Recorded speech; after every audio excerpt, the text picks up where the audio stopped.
I hope everybody, depending on the time zone that you're in, you have your cup of coffee, you may have your sundowners, or you may be, onto something harder than that. But settle in for a good fireside chat. Betsy and I are going to have a fun conversation.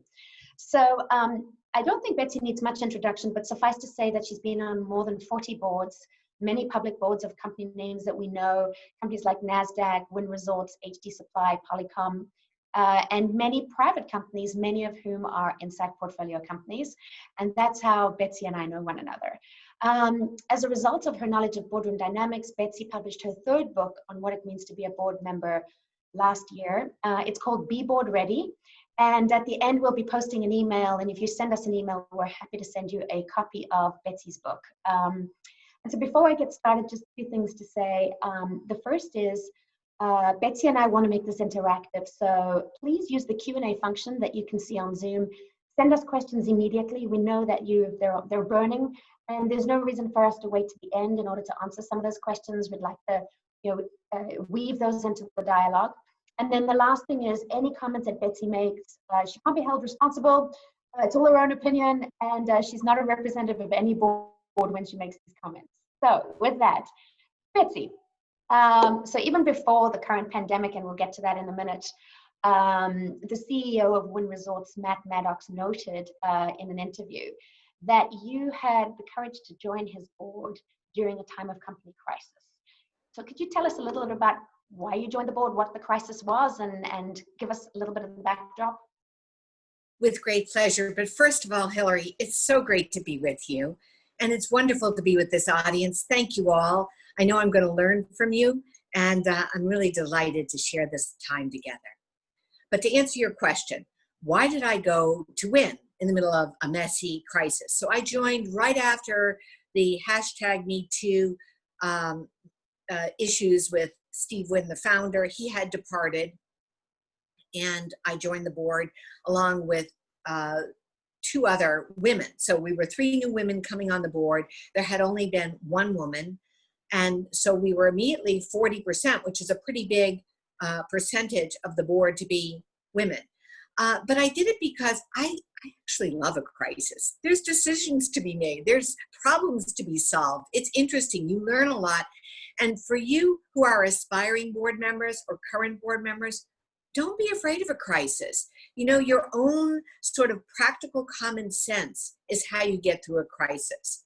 And if you just sort of listen to your gut and your own intuition, you'll be surprised. You'll get to a very good set of decisions that you have to make in a methodical process to come out of a crisis. So when I joined, there was the recovery of the culture and the reboot and restart of the culture for diversity, inclusion, empowering the women, making sure we didn't have a negative culture and doing an investigation to confirm, were these a couple of isolated incidents with Mr. Wynn? Was it pervasive in the company? So we did a special investigation. We rebooted the culture, and then we ended up changing 80% of the board. And we had an activist, and it was the former co-founder, Elaine Wynn.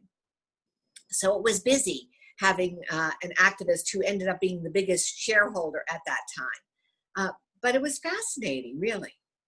Yeah. So walk us on a year or 2 years later, after having got through the one crisis, the next crisis hits, which is the casinos are all shut down, the business is on hold. How does the board, which is now a much more diverse, a brand new board, how do you deal with the crisis? Well, in a public board, just as a private board, the first thing you think about is, what are you going to do with your employees? Can you afford to keep them? We did not do a layoff. We furloughed people. We kept our employees because they're the service. They're the touch point of a premium service. And without them and the investment we made in them, we felt it would be hurting the brand experience. So we made that determination. But the first decision is, do we have the money, raise the money, get enough of a financial runway? And then because we are a direct-to-consumer hospitality with restaurants and retail and entertainment and gaming and hotel hospitality, our business was just basically shut down in terms of people coming. So what we did spend time on, and it's a credit, I think, both to the board and the CEO, was we suggested to the CEO, why don't we go get one of the world experts to collaborate with and advise us as a board? So we got the number 4 person at Johns Hopkins, Dr. Katz. She actually is the advisor to the Vatican and several other. She's an epidemiologist. And by doing that, we were able to form a series of public sector with the state government and the municipal government, and then even at the federal level, partnerships, because we had the credibility of a thought leader in epidemiology to work with the local hospitals and universities and municipalities on tracing and testing. And we actually created a book that the president asked our CEO to come to Washington and share with other CEOs on how to reopen in a responsible, orderly way that was used by the governor of Nevada and Massachusetts. And we were fortunate because our biggest facility is Macau, right near Hong Kong, and they were hit first. So we had a jump on many other people on what were the sanitation, new innovations that were working, what were the human capital innovations that were working for keeping your workforce. So that was what we did. And even though we couldn't, prosecute the main business of the business, we were able to do something unique in terms of building partnerships with our regulators and our local and state governments. That's a really interesting point that you raise. And sort of 2 things come off it from me. The first is, what is the difference between the role of the management team and the role of the board? So the CEO's role and the management team is to run the company. The board's role is not to run the company, it's to govern or to provide oversight. So how do you make the distinction between where the board engages and where management team is responsible? It's such an interesting question, because I think that corporate governance and the role of the board has changed. If you go back, 3 decades, it used to be forensic, backward looking, just look at last quarter and review and approve the operating plan. Now you're part of strategy. You're expected to know what's going on in the operation. And my belief is you better be an asset and an accelerant, a competitive differentiator. So the role of the board, in my opinion, if you're a great board member, which everybody in this audience probably already is or is going to be, it's to build the trust with your CEO and your colleagues on the board and management, to be a thought partner. You've gotten there when they, are ideating with you and you're kind of spitballing concepts, trying to figure out a problem together. And all boards that I know, private and public, went to almost weekly board meetings in the beginning of the crisis. And now we've weaned down to monthly. And it's allowed us to understand the business better, but you're so right. You're not operating. You're oversight, not overstep. So understanding exactly, where the border is and not, giving to-dos and assignments that overburden or going, too low in the organization without the CEO's knowledge and support. You will get sideways if you start to do that stuff. So you have to be very mindful. Yeah. You and I have talked in the past about the fact that boards are political creatures, and there's always some politics going on in a board.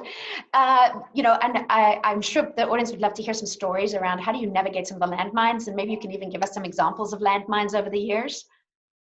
Gosh, there are politics. But I imagine everybody on this call deals with politics, right? In their own group, if they're in an operating role, in the adjacent groups that don't want to cooperate, in somebody who's got a different agenda that's promoting themselves, not the enterprise good. So in a board, I've found as general stuff, and then I'll give you a couple of anecdotes, you need to make the effort yourself to go out of your way. When I join a board, I go and I actually meet the other 9 or 10 or 11 people in person and go have a lunch or a dinner. You get all the institutional memory. and you know who you're dealing with. And by listening and being an active listener and spending an hour or two with the person, you learn so much about the company and the dynamics. You figure out who is, helpful and who is maybe not as helpful. And you build a little bit of rapport to get through the tough times. Let's see. I'll give you an example, though, of a board, making a decision when everybody was not aligned. I was on a public board, and we had an activist come into the stock. And there was a debate. The old playbook on dealing with an activist is just strong arm them. And, 20 years ago, that's what Goldman Sachs and Wachtell Lipton said. Don't engage. They're the enemy. Don't listen to what they have to say. Don't even consider it. Just, strong arm them. That doesn't work, by the way. And by the way, they own a lot of your stock, sometimes 10, 12%. How can you not listen to them? So anyhow, we had an activist come into the stock, and there was a debate. Should we invite the activist onto the board? Or should we take the activist's nominees of outside directors? But there's a really interesting difference. So not all activists are the same. So there are some that, curse and swear and intimidate and have bad behavior and are bullies. And then there are some that are perfectly well-mannered, well-intentioned, long-term in their orientation, and they really want to drive operational efficiency. So you can't paint them the same. This one was in the latter, well-mannered, thoughtful, long-term, but still some of our board members who were from the other playbook experience didn't want to engage, but they owned 12%. And here's the surprising thing. When you bring them on the board, it locks them down. They can't. Now they're insiders. They're insiders. They can't trade. And plus they're shark repellent to all those other sharks. They say, oh, this big shark is here. I guess, we're set. And so we couldn't get total agreement. And the only way to do it without breaking a lot of glass and hurting feelings, because this was a strongly held view and a different view, was to actually go through the process of having the activist interview with the board members, meet the person, demystify who he was. He's not a demon with horns, understand what he was about. And he did have some specific things he wanted to do that not everybody on the board wanted to do. He had a strong ESG agenda. But, we got there and we had multiple meetings. And the only way to fix a problem like that, where there's a divergence, is let that person have their say. Give them all the time. Give them the airtime to make their case, because they're going to be so grouchy and they're going to be passive aggressive and political and become a porcupine in your side if you don't let them ventilate. And then you have to have that thing that Bezos says, disagree and commit. Okay, Mr. X, had your say. We've all talked about it. We know we didn't change your mind and you didn't change our mind. But, now we're going to make a vote, and you may disagree, but at the end, you've got to behave. And, if you call it out, and, we're all reticent to be so direct and confrontive, but if you do it you can disagree without being disagreeable, but you do need to have sort of the backbone to spit it out and say it directly, and then you will get it. So that's what I found worked in that situation. That's an interesting, in that instance, you were letting an activist into the boardroom to have conversations. One of the dialogues that we have with our companies, and obviously they're not public, but should we let should the executive teams be invited to the boardroom? Or is this really just the board with the CEO and the CFO discussing strategy? Or do you as board members want to hear from the CTO, the CMO, the CRO, the head of cybersecurity? How do you think about the board's interaction with the executive team? Well, I love having the opportunity to meet the executive team. I feel like as a director, one of the first things you're looking at is leadership continuity. So how strong is our CEO? Will she or he, scale, for the next 1 to 3 years? What's our bench like? And when you Mhm. see the bench, if they're not forward hiring, you can then encourage that. Sometimes you find out they want to hire weak people because they're threatened. So you have to mentor and address that. Sometimes, and it's normal in a private company and in a high growth company that you outgrow people. The people who took you from 0 to 50 are different than the people who take you from 60 million to 250, who are different than who goes to 500 million. And you do need to exchange and forward build the team, probably Mhm. as much as a third or more every sort of 18 months. And you want to keep the good people, but you can't let everybody be on the job training. So I love to meet them. You also find out if they really agree with the vision or not. You can see all the Mhm. dynamics of the body language.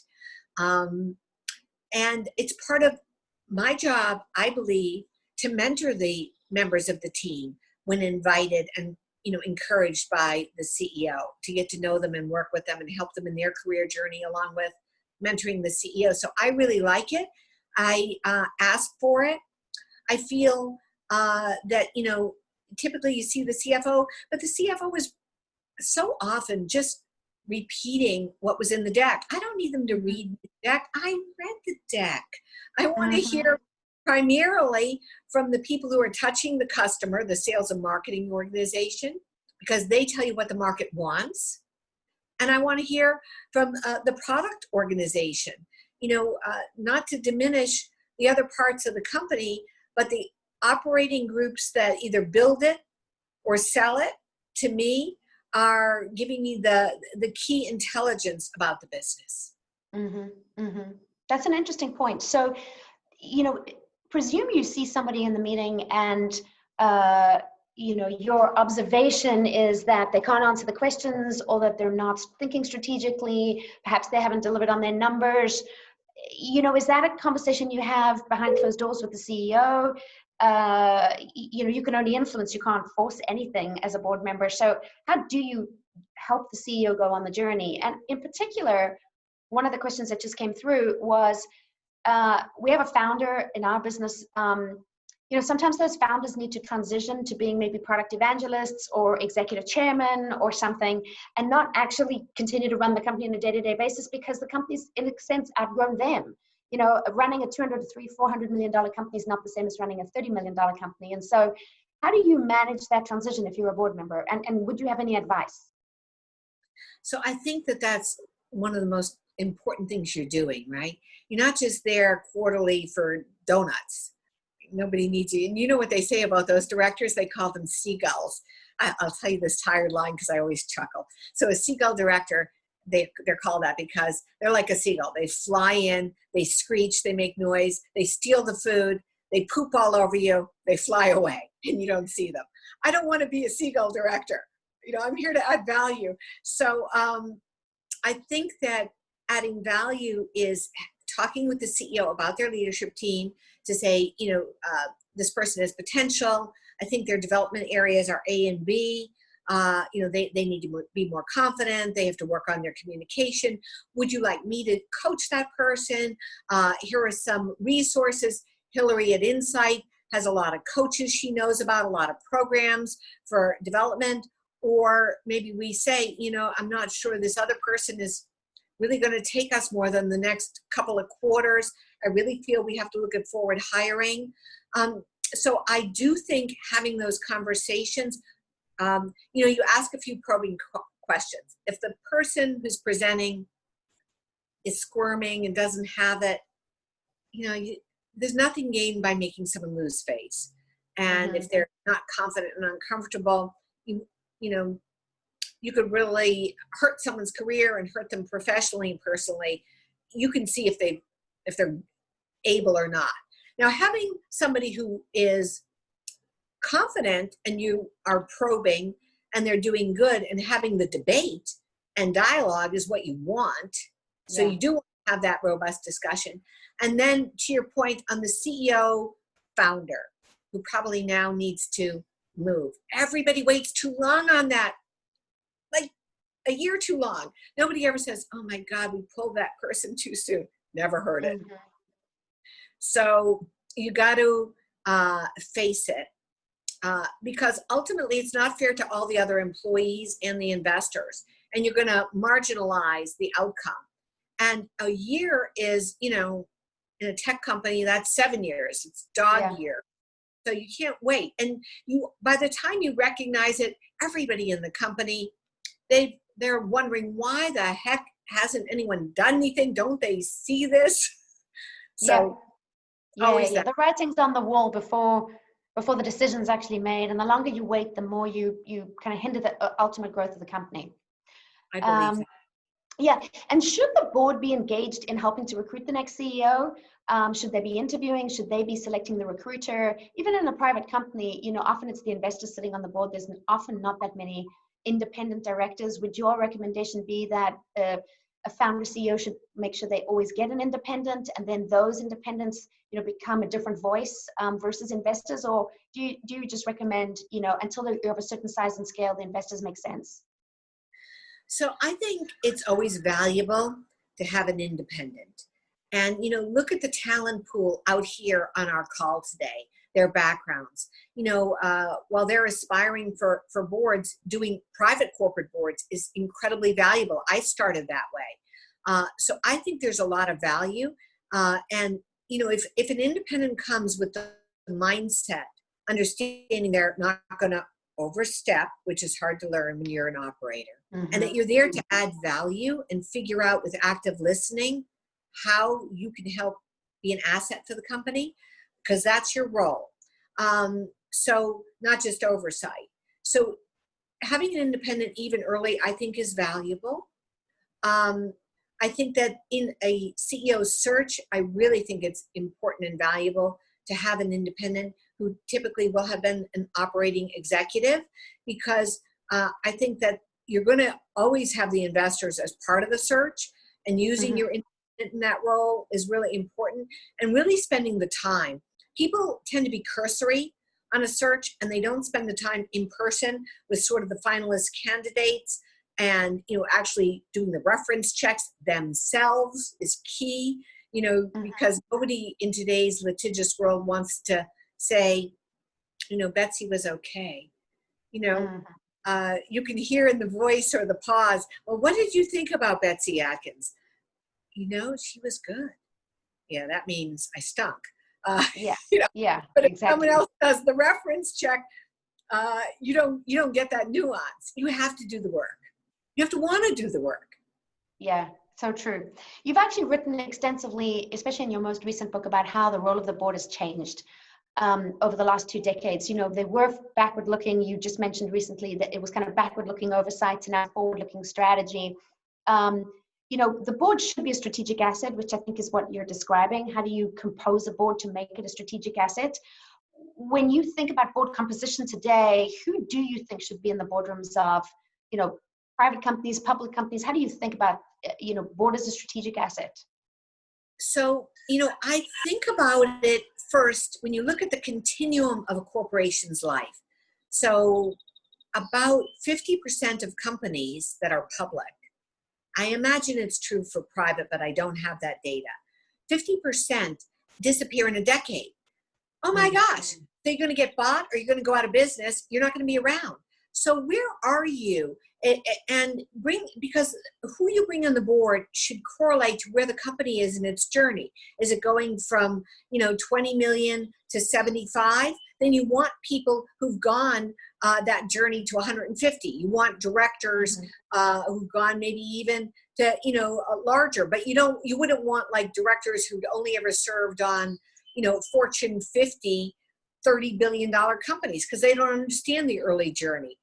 Neither would you want, but actually conversely, in a really large cap public company, you really do need innovation and entrepreneurial DNA, because they're stuck in their old business models. They don't really understand tech enablement. They don't understand, they hear digital transformation. It's like a buzzword, and like nothing comes up across the screen. Digital transformation. It's the green screen, or the blue screen of death. Right. I, as a matter of fact, I had a board where they didn't get it. I could see. I said it, and I looked at them, and they were like politely like, "She's just rattling, you know, stupid phrases." And so what I did was I brought in for a working dinner instead of going out. I said, we don't need a fattening meal at a noisy restaurant. Let's just go to the training room. And we brought in McKinsey, we brought in BCG, and we brought in Accenture. And we had them 3 in a row for 45 minutes with the executive leadership team, the board and the CEO, explain what is digital transformation. By the time the third had done it, people kind of got it. And then we did, what is customer journey next? And we did another teach in and learn in. So, you can bring people along and they want to know. And people are naturally a little embarrassed and hesitant to say, what does that mean? Can you explain that? Do we really have time to listen to the explanation? You're afraid to ask. So, recognizing that and figuring out how to get everybody up to speed is useful. Who should be on the board? No matter what the board is, you do need, in my opinion, you are served well by somebody who's got industry experience. So if you're a human resources software company, somebody from that industry. If you're a healthcare IT software company, somebody from healthcare. So industry knowledge. When you're looking to populate your board, somebody who's been on that part of the journey as a private company, as I mentioned. And then in public boards, which is good news, I believe, for this audience, because everybody on our call has probably got a pretty good tech background. I think every public board desperately needs 2 or 3 digital directors, tech-enabled, who understand how to take cost out of the back office and containerize the ERP system, put it in the cloud, and then take those monies and spend it on customer acquisition, segmenting, targeting, customer journey, customer experience, all of those sides of the business. So I think that's needed. I believe that you get the best outcomes with diversity, not just gender, not just ethnic. What you really need is thought diversity. So I like to have a millennial. Because that's your next customer, maybe even a Gen Zero if you're a direct-to-consumer, fashion company, depending on your business, right? If you're a chemical company, maybe you don't need the Gen Zero. But I still think you want to have millennial vision. I think you want to have gender, ethnic. I think you want international. Half of every company's business is overseas, yet we don't have a European or an Asia Pacific director. I think that's really important.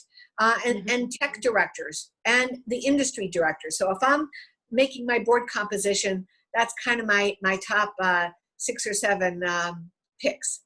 Yeah, those are great picks. You did mention that, public company boards are 10 to 12 people, and it does feel like there's room for multiple different skill set, multiple different backgrounds, and that a private company board, though, is mostly the investors, maybe the management team, maybe one outsider. If I had to put you on the spot and say, you've only got one outside spot, and it's not a finance guy or girl, what's your pick on that one outside spot? It's to pick somebody who's been through the journey before, that leg of experience growing a company. And in my opinion, you want somebody who's either from the product side, innovation, product, or the go-to-market side. You don't need, in my opinion, I'm sorry, I'm now going to offend some chunk of the audience, but the critical must-have is how you create it and how you, sell it. And so if I only have one seat, I want them from either of those 2. I don't actually want another finance person. That's your investors. I don't necessarily want a legal person because they're schooled in risk mitigation. I don't really want an HR person because they're just not as critical. And you hope that, that wouldn't be my top 2 at any rate. Yeah, got it. So actually what you're saying there is that the role really of a private company board, just based on the kind of compositional talent you look for, is someone who can coach the CEO, who can help them see around corners, who knows what the next sort of leveling up is. Whereas it sounds like public company boards, it's much more about risk mitigation and about innovation. So on a private company board, presumably you're selling the innovation. So then you're looking for go-to-market capability. And then on a public board, it's much more around, are we looking after the shareholders' interests from a broad kind of risk mitigation strategy? If you think about the two mandates of those different boards, how would you characterize them? You've done a pretty good job. And what I'm trying to do, in my view, if you look at risk mitigation, what is going to hurt Procter & Gamble? It isn't that someone's cooking the books. It's that they're not relevant and contemporary. They haven't learned to make their brand resonate with Gen Zero and millennials, because that consumer isn't going to spend more for Tide. They don't really care. They're going to spend for something that's organic, and they care a lot more about that. So environmental social governance as a perspective, understanding how to engage with different consumers. So to me, the real risk is relevance. The reason companies disappear is that they're not reinventing their business model. They're not staying innovative. They're not staying entrepreneurial. They have gone onto their back heel, and they're defensive, and they're just sort of asymptotically melting their market share and defending while the interlopers come up from behind and take over. So, I feel that the biggest threat, and the phrase on public boards that you have from the Audit Committee on Risk is called enterprise risk management. Mm-hmm. So you go through this once a year. It's a 3-letter acronym. Yeah, ERM, you look at NIST, you look at cyber, okay. But the real risk is that the company is just not that relevant and sort of shrinks and doesn't reinvent itself. So to me, that's the risk to the shareholders. Although there are some fun things you can do on, anticipating risk and going through risk exercises, which you can really sort of spice up a stodgy public company board meeting with. Got it. So some people on this board would like to be future board directors, if not today, perhaps in the future. You talk about in your book the idea of building a personal brand. Could you describe a little bit about what you mean that for aspiring board members? Yes. Many of you are entrepreneurs, so you've heard the phrase, what's your elevator pitch? When you're pitching a company, you've got, 17 seconds to hook the listener. And so you want to be able to distill down who you are and why they want you and what's your value. So what's your value proposition? What is the elevator pitch of you? If I was going to distill mine, I'd say I'm a serial entrepreneur. I'm experienced in tech and digital transformation, and I've been through a wide range of governance and growth experiences on a board. I don't know. I wasn't thinking it through, but that might be. So think through what is the essence of your brand, and like any branding, reinforce it, communicate it. It's very noisy out there. It's just, we have so much social media, and just the noise of the universe is only getting louder. So you have to figure out, how are you going to break through that in communicating and building your network and your brand and your credibility so that you will get opportunities. Mm-hmm, mm-hmm, mm-hmm. You also talk, once I have a personal brand, at least I know what value I believe I'm going to bring to a board. But I got to get shots on goal. And that means having a broad network. And, our CEOs, all businesses benefit from a broad network because broad networks open doors, etc. But could you talk a little bit about how to build a network and what does that mean? If I've been a senior executive and I have my head down in Procter & Gamble, for example, for the last 20 years, I know people in P&G, but I may not know other people. What's this benefit of a network? So first of all, the biggest benefit of a network in my mind is you learn a lot. You grow when you meet other smart people, and you get their insights of what made them successful, what interesting problems and challenges have they solved in their company. So when you build a network, the first mindset I think is that you're going to be an active listener. My mother, God rest her, always said, If you're speaking more than 70% of the time, you learn nothing. So go into a meeting and listen and ask questions and make notes. I'm a compulsive note taker. I think, you burn your synapses, you remember it better. People are flattered that you think what they say is worthy of writing down. And do it with the goal of trying to help the other person, because they're doing a favor to give you their time, and you should want to reciprocate. You're building a relationship, not a transaction. People know if you're just in touch for something. Do me this favor. Why should I do you this favor? I don't know you. Will you reflect well on me? It's like a bank account. You can't withdraw until you put some money in. So I have to build my credibility with you. I have to build a relationship. I have to prove I'm genuinely interested, that I follow up, that I follow through, that I value what's told to me. And me being the recipient of your time, I'm going to try and reciprocate. If you're not symmetrical, if you're just a taker, that doesn't motivate people to help you. So you should think, what can you do for that other person who you're engaging with to learn from? How can you help them in their career, in their company? Think about, because if you're not trying to think about that, you're not actually paying into your relationship bank account to be able to ever ask for some help or guidance. Have most of your board opportunities come through your network, or have you been headhunted by recruiters? It's been both. I think, I think there's many channels. So if you want to go onto a board, I think you look broadly. You look at who is in the board ecosystem. Recruiters, yes. Investors like you who run talent organizations like Hilary here, who finds world-class people for the insight boards and boards of advisors. Look at joining advisory boards too, not just boards. Look at bankers, look at lawyers, look at accounting firms, look at private equity, venture capital. There's a whole ecosystem around the board room, and go cultivate relationships with a lot of that. There's all kinds of websites, National Association of Corporate Directors. There's all kinds of registries, particularly, especially now, if you're gender diverse or ethnically diverse, there's a huge pull and desire to find those candidates. So there's a lot of work, and it's like anything in business development. Do your homework. You're not going to have the bluebird come find you out of nowhere and come to you and say, gosh, we need you for the American Express board.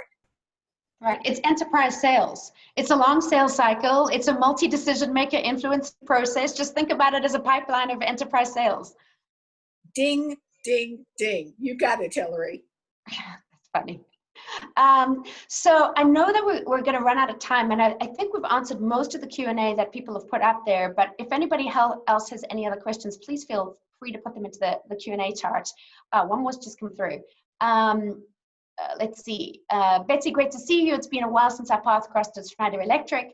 Could you comment on how strong business-oriented CHROs can be attractive to guide human capital strategy at companies, especially in the kind of current environment of wanting leadership, management teams, etc., to represent the broader population and not be just one gender or one ethnicity?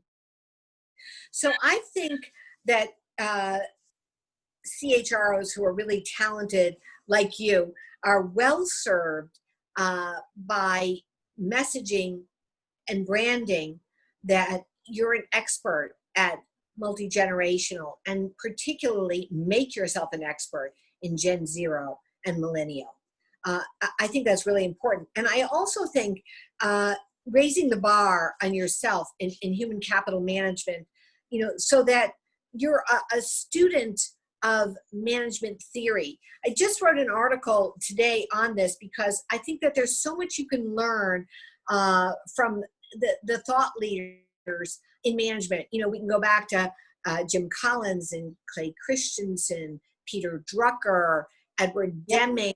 I went all the way back to Ford and this guy Taylor, I can't think of his name, Edward Taylor. And I just did a guide.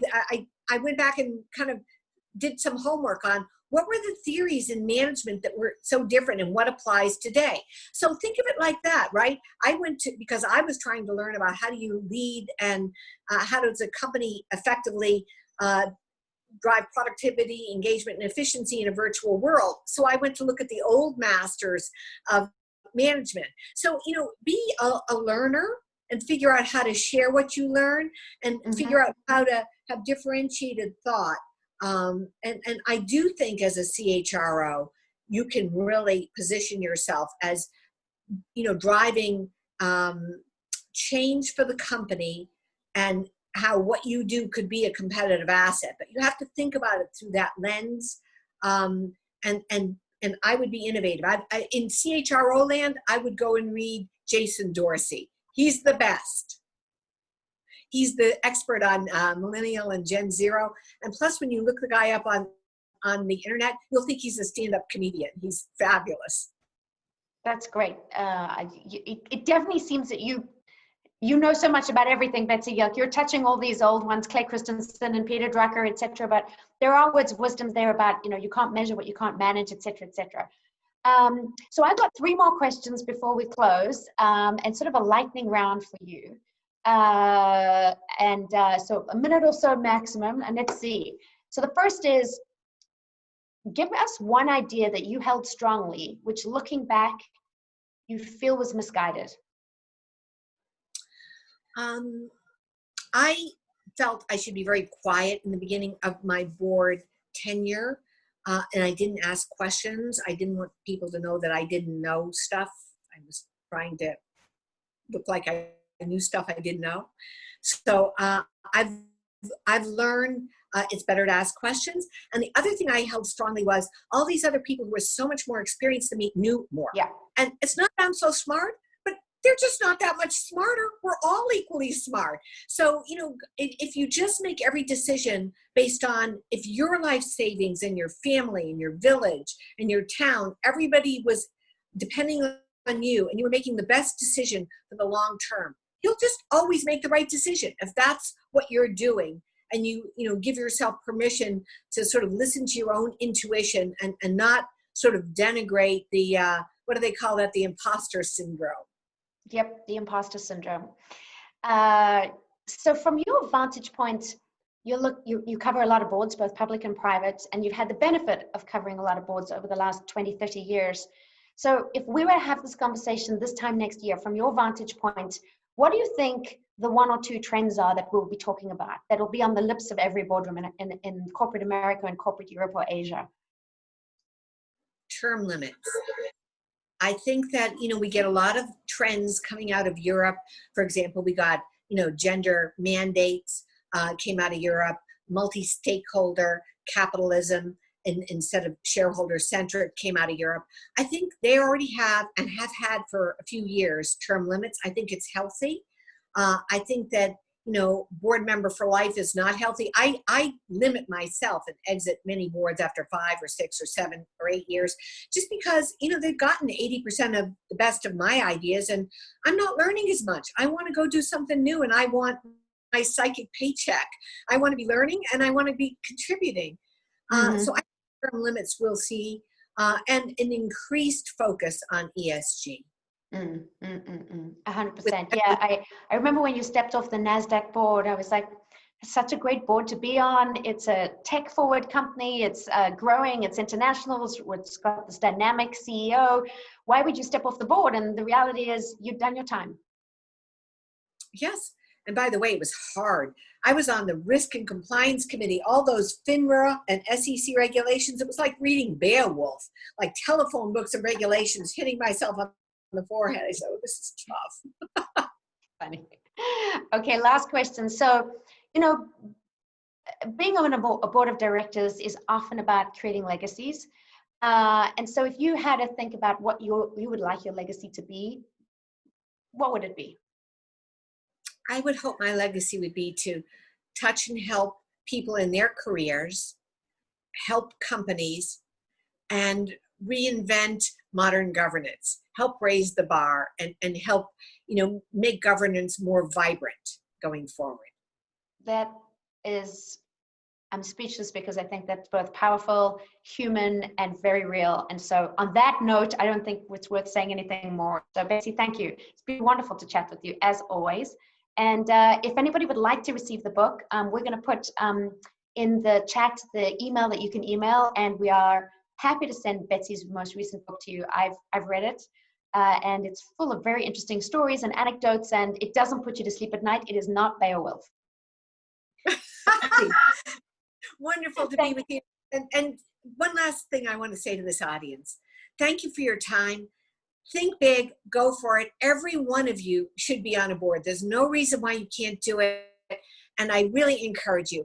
I've loved this part of my career. I learned from it. I get great enjoyment. And I know that you'd all make a wonderful contribution. So do go for it. Thanks, Betsy. Superb. We will take you up on talking to you this time next year. All righty. Bye-bye. Bye.